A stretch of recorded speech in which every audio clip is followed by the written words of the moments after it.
Assalamualaikum warahmatullahi wabarakatuh. Jumpa lagi saudara-saudaraku penjelajah 75 hadir lagi di depan kamera ini karena kebetulan ini saya singgah istirahat ini.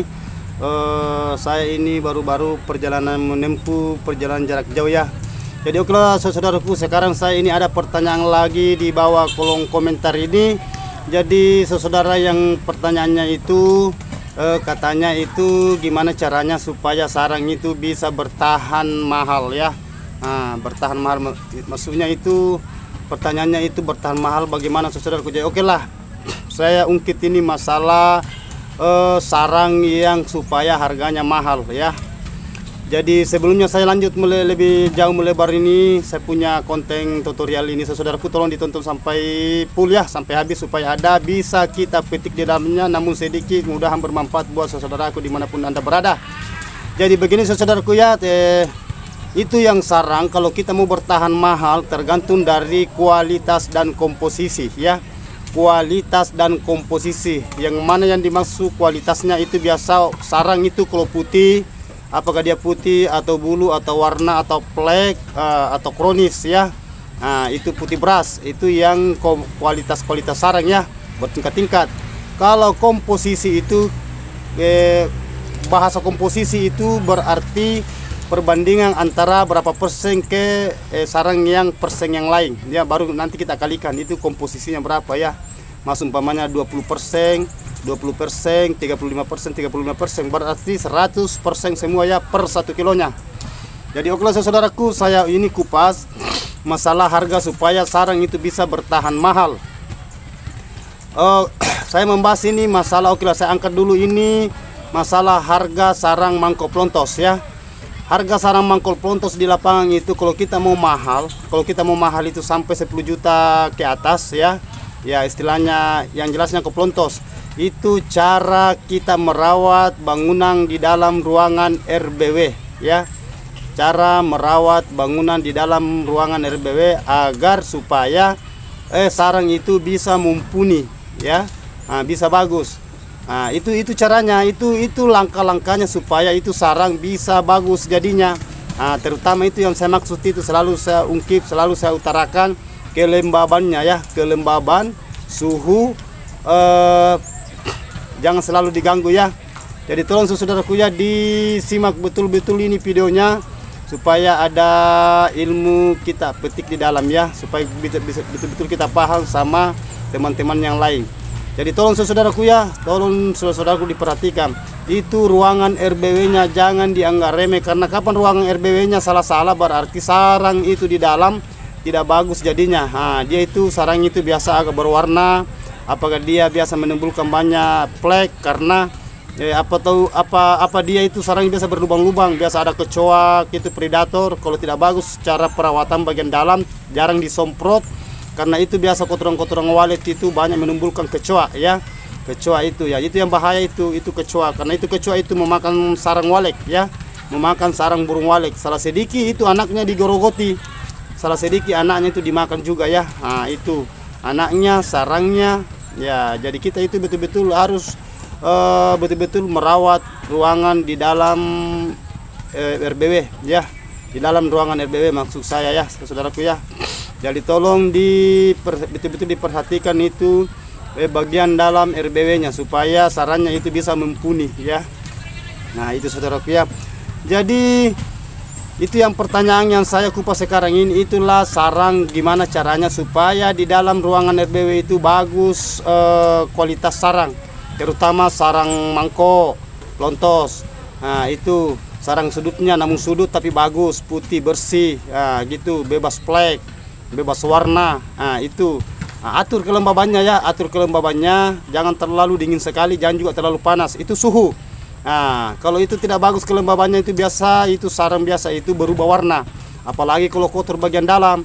Jadi selalu berulang-ulang saya katakan di konten tutorial saya, tolong diperhatikan bagian dalam RBW-nya ya. Nah, karena itu walek itu dia itu butuh istilahnya kenyamanan ya. Dia butuh istilahnya tidak mau selalu diganggu. Apakah kita selalu masuk terus, apalagi yang bagi pemula, tolong jangan selalu diganggu terus. Kalau diganggu ya biasa begitu, itu stres burungnya. Ya stres burungnya biasa itu dia mau bikin sarang, mencetak sarang, akhirnya dia terganggu, stres, tidak jadi lagi bikin sarang, dia tidak jadi kasih keluar air liur, ya, karena walek itu tidak bisa diganggu terus, harus betul-betul kita itu mengerti tentang walek, ya. Walek sama dengan kita itu kalau selalu diganggu itu kita tidak tenang, begitu juga burung walek, ya. Apalagi kalau ada anaknya di dalam, dia sudah ngeram, selalu diganggu, pasti dia stres, ya. Kalau stres masih ada harapan, tapi kalau dia sudah pergi, istilahnya sudah tinggalkan di ruangannya itu, dia pergi karena dia trauma di dalam ruangan. Itu yang membahayakan itu di petani walek, ya. Katanya itu kan banyak pertanyaan juga biasa di bawah kolom komentar, kenapa burung saya tambah kurang, Bang?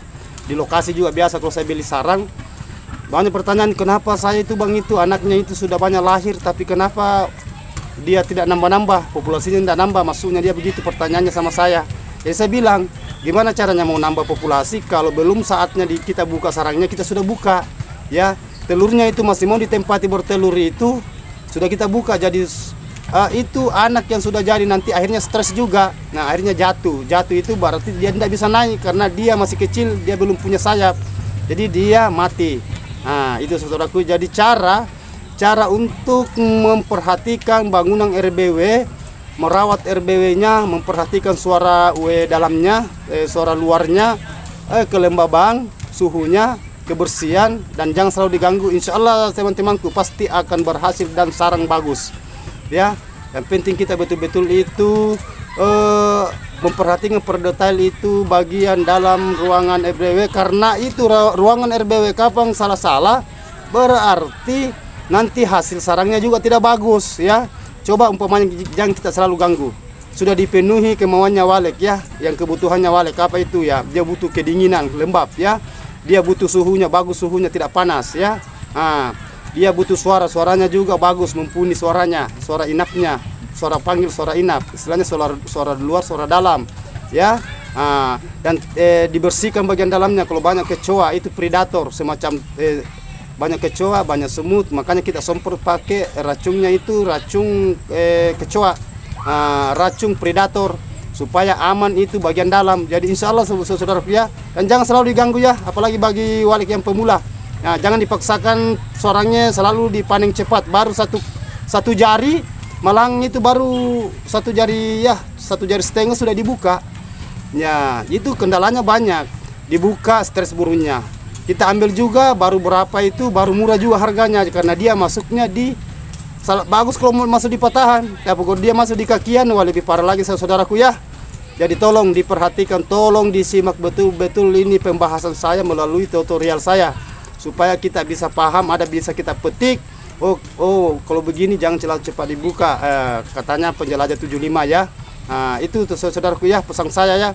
Jangan selalu dipaksakan, jangan selalu istilahnya mengiming-imingkan, selalu masuk terus di dalam kandang, maksudnya di dalam ruangan RBW, ya. Kita itu menghindari itu semua supaya waleknya aman, ya. Cepat populasi, perkembangan biaknya lebih cepat lagi, ya saudaraku, ya. Gitu. Itu yang saya sudah jelaskan, itu saya sudah paparkan semua. Jadi tolong saudaraku jangan terlalu istilahnya terbawa nafsu, ya. Selalu gimana ini belum banyak sarangnya, gimana ini burungnya baru segini. Jadi kita itu butuh kesabaran, ya. Ya, kalau kita berusaha itu semua usaha pasti butuh kesabaran, dan kita harus kerja keras, ya. Itu karena bekerja belum tentu juga, apalagi kalau kita itu istilahnya santai-santai. Tapi mudah-mudahan saudaraku, ya, di mana ada kemauan di situ ada jalan. Yang penting kita itu bertawakal, berjuang, ya, berusaha, belajar bersyukur, ya, apapun yang terjadi, karena semua itu kita itu bukan bila manusia saja dicoba, ya, bukan manusia saja dicoba, semua itu makhluk hidup di dunia itu ciptaan Allah pasti ada cobaan, ya. Insya Allah yang penting kita itu betul-betul ikhlas menerima, kita berusaha, bertawakal, insya Allah Allah itu memperlihatkan apa yang usaha kita yang kita jalani sekarang ini, ya. Karena ini masuk bulan 5 2023. Ya. Jadi insya Allah saudaraku, itulah saya paparkan tadi konten saya. Saya sudah jelaskan masalah per detail, masalah gimana caranya RBW, perawatan RBW supaya sarangnya di dalam itu mumpuni bagus, hasilnya bisa bertahan, istilahnya bertahan mumpuni sarangnya kita ambil. Sarangnya putih, waliknya juga tambah populasi ya. Jadi itulah pembahasan saya kupas ini saudaraku ini. Insya Allah kalau ada luang waktu saya lanjut lagi konten saya. Jangan lupa teman-temanku ya. Kalau ada yang mau bertanya tulis di bawah kolom komentar. Nanti saya jelaskan. Yang penting membahas tentang dunia walek. Insya Allah semampu saya, seilmu saya. Karena saya juga manusia biasa, tidak luput salah dan hilaf ya, kekurangan. Hanya Allah yang punya kelebihan dan hanya Allah yang sempurna saudaraku ya. Ya begitu saudaraku. Jadi tolong ya saudaraku ya, kita saling mendoakan ya. Doakanlah saya supaya saya sehat. Saya selalu sehat untuk memberikan informasi saudaraku. Kalau ada yang istilahnya mengganjal atau gimana, yang baiknya ambil, yang jeleknya buang ya. Karena manusia kita ini manusia biasa ya, saling memahami ya, lebih dan kurangnya. Ya lebih dan kurangnya mohon dimaafkan. Jadi itulah saya bahas ini saudaraku. Namun sedikit ini insya Allah bermanfaat buat teman-temanku dimanapun anda berada. Sehat selalu ya, sukses selalu ya. Oke lah. Wabillahi taufiq wal hidayah. Wassalamualaikum warahmatullahi wabarakatuh. Sukses terus berjuang.